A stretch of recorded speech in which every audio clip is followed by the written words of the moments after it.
main problem with modern day policing? Well, I'm an anarchist, so I don't think we should have state and we shouldn't have police.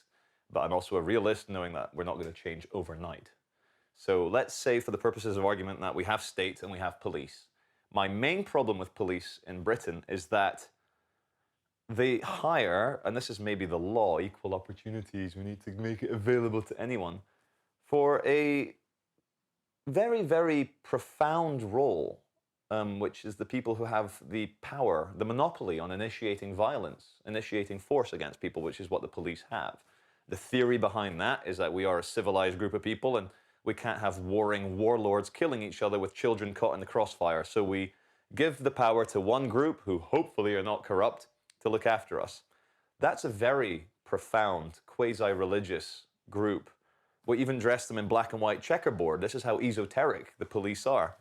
And to give a group of people, like, they're like agents from the Matrix, but without hopefully the same kind of human-hating machine-like consciousness.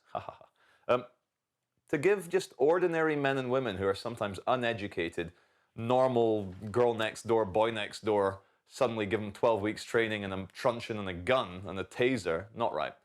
They need to be from their kind of selection pool. For police, we need to have the most empathetic, the most gentle, the most rational, the most logical, and people who have maybe suffered something in their own life, because suffering creates empathy. And a lot of police nowadays are like 24-year-old testosterone-fueled yobbos who, you know, come with massive prejudices. A lot of them are football fans. I don't like football. I can understand why people do. It's tribal. But we can't have tribalism in fucking policemen. I've seen in Manchester United tattoos, and what if he's dealing with a Manchester City fan? You know, it's like, fuck's sake.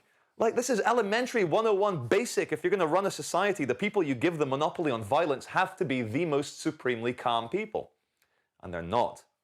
My second criticism of the police in Britain is, and this is from much more first-hand experience as someone who instigates protests and activism and goes out on the front line, and I deal with a lot of police to the point where I've lost any fear of police. I think we all, growing up, you see it in cartoons.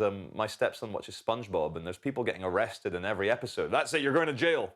So even little kids were all programmed to, like, revere the police, scary, scary police. Like, if you're in some altercation, the police turn up, I used to be like, oh, on guard, but now I'm like fucking idiot in a uniform, fancy dress, costume, Halloween. So we cannot, as a society, use the same policemen for protests, which, what is a protest? Protest is a bunch of usually young people with a social conscience wanting to express something in public. Sounds a lot like what the Love Police is, a bunch of young people with an idea wanting to... And so you get a whole bunch of them. Say the student protests about the student fees rising from £0 to £9,000. You have to pay for an education now. How fucking enlightened are we?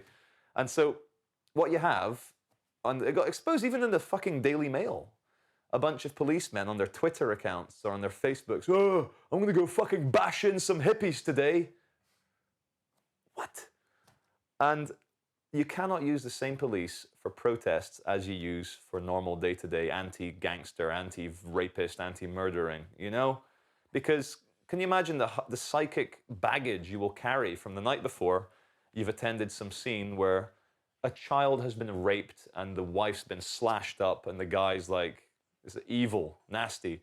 Or you go and break up some fight in a pub where people get glassed for no reason, there's vomit everywhere and people are acting like thugs and assholes.